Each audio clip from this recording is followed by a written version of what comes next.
Benedetta Carlini's story reads like a mixture of mysticism, scandal, and institutional cautionary tale. Born in 1591 in a small Italian town, Benedetta entered a convent and eventually became a leader in her female religious community. She claimed visions and mystical experiences that attracted followers. Believers saw in her the marks of sanctity. Benedetta reported ecstatic revelations and extraordinary physical phenomena, visions of Christ, miracles, and even episodes that convent sisters described as raptures. Such claims, within Catholicism's devotional culture of the era, could elevate a nun to spiritual celebrity. But Benedetta's case turned complicated and combustible, because alongside claims of the divine there were allegations of deception and sexual relations with a younger nun. Sister Bartolomea.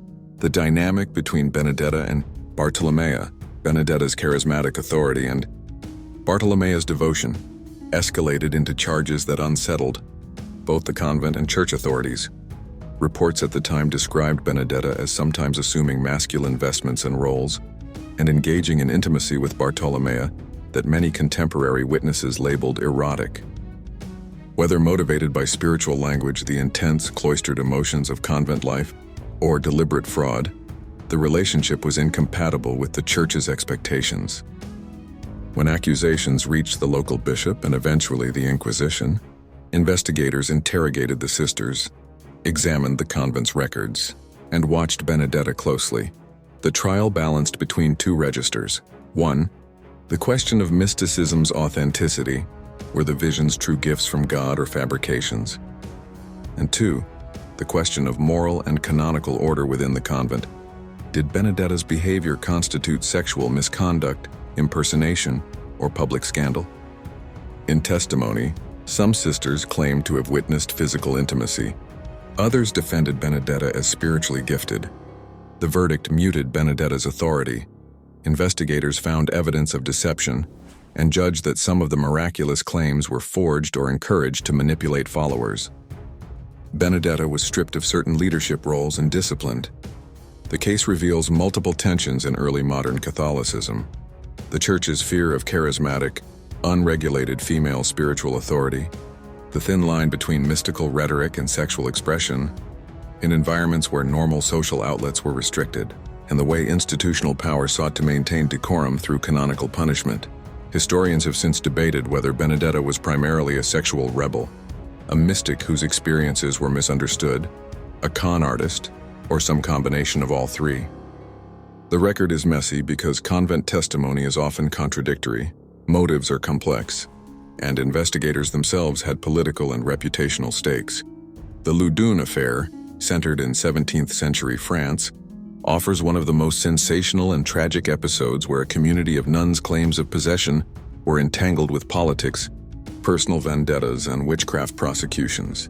In Loudun, a provincial town, a group of Ursuline nuns began to exhibit extreme, dramatic behaviors, convulsions, shrieks, claims of being tormented by demons, and crucially, allegations that a local priest, Urbain Grandier, had bewitched them. Grandier was a controversial figure, charismatic, politically engaged, and disliked by powerful local figures for his bluntness and his controversial theological and moral positions. He had enemies in municipal government and among some clergy. When the nuns' fits intensified, their visions coalesced into accusations. Grandier was named as the cause. The case unfolded in an atmosphere where witchcraft prosecution still had legal traction, and allegations could be used as instruments in local power struggles. Grandier's trial combined the grotesque and the political. Physicians, clerics, and magistrates examined the nuns, documented the fits, and sought evidence of diabolic pacts. Grandier defended himself vigorously, but the legal machinery, supported by influential patrons, worked against him. The prosecution produced lurid testimonies of the nuns' deranged behavior, and experts debated whether their afflictions were genuine possession, or hysteria, fraud, or manipulation. Grandier was eventually convicted and executed by burning. The episode left a bitter legacy. Were the nuns sincere victims of demonic attack, or were they instruments in a purge of a disliked priest? Modern historians view the Loudun events as a toxic mix of genuine psychological phenomena, probably large-scale mass hysteria or emotional contagion within a closed, anxious community. opportunistic political scheming, and the era's credulous legal framework for witchcraft. The nuns, whether sincere or not, were both victims and participants in a tragedy that ended with death and public humiliation. The Loudun affair is a touchstone for the study of gendered forms of accusation, the social meaning of possession, and how religious fervor can be weaponized. Marianna de Leyva, often known in literature as the Nun of Monza, is a historical figure whose life of transgression produced one of the most notorious scandals in early modern Italy. Born into Spanish-ruled Lombardy's aristocracy in the late 16th century, Marianna was forced, like many noble girls of the period, into a convent for social and dynastic reasons. The convent was supposed to be a safe refuge, but for Marianna, it became the stage for rebellion. She entered religious life unwillingly, chafed under discipline, and soon found in the outside world a lover, one of the male relatives or associates who frequented the area. Her clandestine relationship produced a network of illicit affairs, betrayals, and in some accounts violent crimes, including complicity in plots and, in extreme versions of the story, involvement in murders to conceal scandals. Marianna's story was immortalized and dramatized in Alessandro Manzoni's novel, The Betrothed, where she becomes the Nun of Monza, a richly complex character who embodies both the tragedy of forced vocation and the moral culpability of transgression. The historical Marianna appears to have lived a life marked by passionate entanglements and moral lapses, leading to criminal investigations. Her case exposed the vulnerabilities of convent life when aristocratic influence and local politics intersected. It also revealed an uncomfortable truth about early modern society. Convents could be refuges for the unwanted, and the cloistered life did not guarantee purity or martyrdom. Instead, it sometimes incubated resentments, illicit power plays, and dangerous liaisons. The Nun of Monza story resonates because it is both archetypal and uniquely human.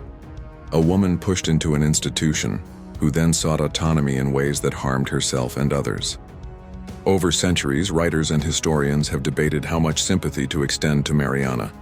Was she a coerced victim whose rebellion was inevitable, or a culpable agent who engaged in grave crimes?